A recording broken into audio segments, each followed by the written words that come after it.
McCarthy Auto Group is one of the largest auto groups in Kansas City, let alone the Midwest. It operates a total of 10 dealerships throughout the region. Whether you're looking for a quality used car in Blue Springs, Missouri, or a new car dealer in Overland Park, Kansas, McCarthy helps you cross each T and dot each I. And our commitment goes beyond the dealership. We continue to impact the lives of young student athletes in our area to propel them into their futures. And we are proud to partner with PrepsKC and present the McCarthy Elite Team. Are you elite? When the game is on the line, you make that big tackle, break the long run, throw that block, make that kick. Are you the best of the best in KC? Well, starting this season, a new standard will be set. The most exclusive postseason honor in Kansas City high school football.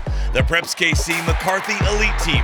Only 28 players will earn this distinction, from quarterback to kicker, defensive lineman to returner. It's not about the stars next to your name. It's about what you do on the field. Will you become part of the elite? The PrepsKC McCarthy Elite Team. And this year they are the sponsor of the PrepsKC McCarthy Elite Team, and we are getting closer. We are 9 weeks through the season. We have gone through every position group, and now we are doubling back. And we will talk about that as the 28 best players in the city will be honored in December as part of the PrepsKC McCarthy Elite Team. And joining us now as we start from scratch again. Not really. We've got 9 weeks worth of stats to look at now, so it's a little easier this time around. It's our own Cole Young. And Cole, we're going to combine some groups now because we're running out of weeks. We want to make sure we check back in with these. We're going to start with quarterbacks and running backs, kind of the backfield. Well, we're nine weeks in on the Missouri side, 8 weeks in on the Kansas side. We got some guys who want to put up some good numbers. We got some guys who've engineered some big wins and put up some numbers, you know? Yeah, you're exactly right. I mean, looking at some of these guys, Kansas only plays that 8-week regular season, and to have, 5 guys at or near 2,000 yards passing is pretty impressive, really. And, to tie into that, a lot of good wins with some of these teams really tells you kind of where they're at quarterback wise. And then on the Missouri side too, some of these teams, a lot of these guys have engineered some really good years, and we'll go through them, I'm sure, more in depth, but a guy like Braden Lehman just jumps out at me. I mean, Lee Summit's had one of the best years they've had. And, part of that's 2,200 yards passing and 25 touchdowns. That's a lot in a high school game compared to an NFL or a college game. Yeah, let's go ahead and start diving in. We'll start on the Kansas side. The guy that people probably don't know that much about is a guy that it's Shawnee Heights, who are in the UKC, so they're part of our coverage area. He's Aiden Scott, 2,900 yards, 61% completion percentage, 30 touchdowns, 364 yards a game. He's kind of the numbers guy. I mean, they're putting up big numbers. They're not winning a lot of games, but they're in a lot of games. Yeah. But they just haven't had a chance to win the games. And right behind him is Christopher Aiello, and in terms of yardage, and Banks Bowen Chris Aiello from Blue Valley and Banks Bowen from Lawrence, both sitting there right at almost 2,100 yards. Engineering Blue Valley team in the last 2 weeks, Aiello's thrown 8 touchdown passes. 4 against Blue Valley West and 4 against Bishop Miege. And then Bowen, he's also close to, he's got 2,000 yards passing. He's getting close to 1,000 yards rushing. So he's kind of the best dual threat guy out there on the Kansas side. Yeah, just to see what they're doing. And part of it is, do you have to throw because you're behind? Are you throwing because that's just the style you play? And it really varies with all these guys. Like you said, Banks Bowen, almost 3,000 yards of offense basically generated by him is pretty impressive. And, Aiello's got a very strong Blue Valley team that he's leading into maybe one of the toughest conference. As we do the schedules each week, it's like, who's Blue Valley got this week? Just a murderer's row of opponents, and to be able to do it against them is impressive. And then moving down the list, right? You got Marco Rodriguez. He's thrown the ball a lot, kind of because they've been behind, but still completing 50% of his passes for a Miege team that potentially he can end up with the most yards because he may be playing the longest, yeah. Depending on how this week goes. And then right after him, Tate Nagy. Yeah, right. And then, Tate Nagy, who maybe is the best pure quarterback out of that group. And it has the signature wins, the drive against Blue Valley with 47 seconds left on the clock, takes him 80 yards in 44 seconds. And just amazing play there. And he's the one that, I had a coach tell me that the Blue Valley West is a very good team. They've got a lot of really good players.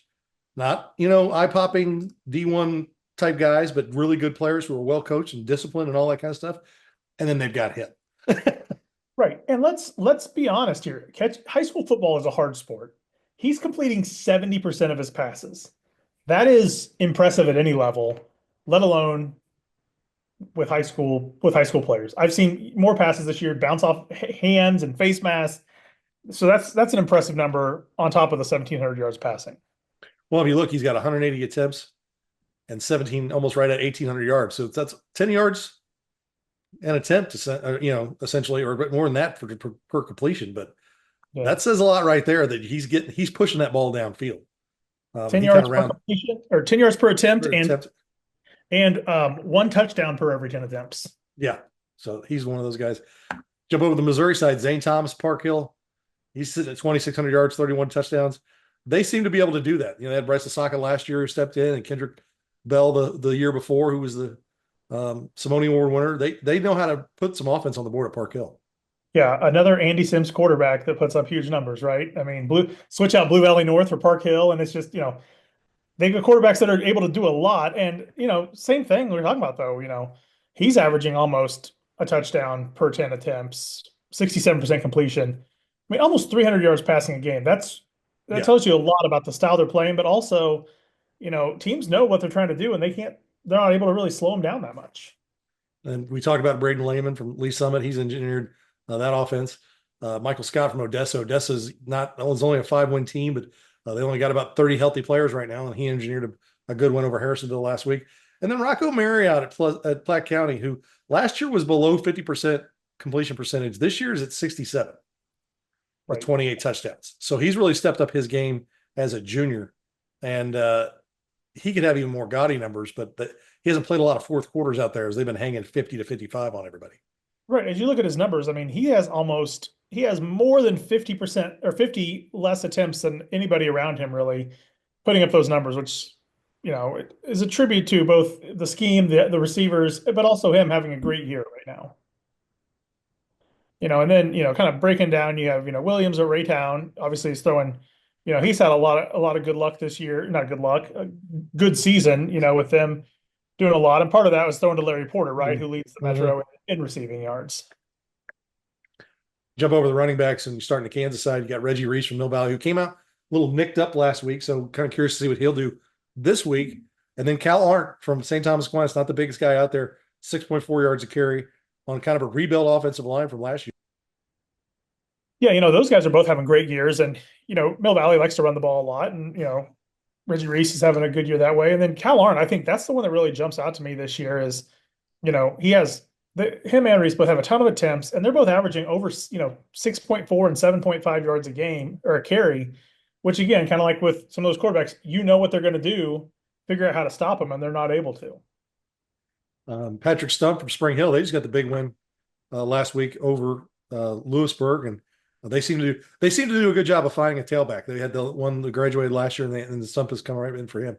Jump over the Missouri side, Jackson Hicks staring down the barrel of possible 2,000-yard season, averaging 201.8 with 22 touchdowns from Liberty. They've got Liberty North next week, so that might, you never know. It's a rivalry game, and that's a defense that's known how to stop people. So he's got a tough one. And then Robert Palmer from Grain Valley, he got a little nicked up, didn't play last week. He started off at about 200 yards a game, but he's kind of come back down to 164 yards a game. So he's, coming back to the pack a little bit, not much, but he's been good all year. A guy like Gabe Fields had a big week a couple weeks ago. He got shut down by Park Hill South last week. And then Preston Hatfield from Lee Summit's a big reason they're playing well. And then look, Kobe Westfall, we talk about quarterbacks from Warrensburg. We talk about Banks Bowen. The Banks Bowen version on the Missouri side is Kobe Westfall out of Warrensburg. Yeah, there's talent top to bottom on that list right now, and seeing what Palmer's done, showing up at Grain Valley, having a good year. Warrensburg, both with AJ Smith and and Kobe Westfall, they're over 2,500 yards rushing as a team this year. And then I think we'd be remiss if we didn't focus a little bit on Gabe Fields and setting the school record. Did he have like 8 touchdowns or something? 8 touchdowns and 447 yards last week. I mean, that's impressive. And so we're going to kind of see what they're made of coming into the playoffs a little bit with a Park Hill team that is looking really good. So there's only 3 slots on this team, and we'll announce finalists before we announce. So we'll narrow these people down a little bit, but it's going to be interesting to see the next few weeks when teams start matching up against playoff caliber teams, and you start getting that's always ways to me is like, what did you do against a defense that is really tough? Did you still get yours? And we may see somebody pop onto those lists that we're not even talking about yet. That there are names out there that we didn't mention that could go off in the playoffs and have 1,000 yards in the postseason. You never know. I think when Morgan Salamea from Harrisonville a few years back had like 700 yards going to the playoffs. Next thing you know, he's got 1,600. There is a running back that's back for Harrisonville now that I could see having a big season popping onto the list.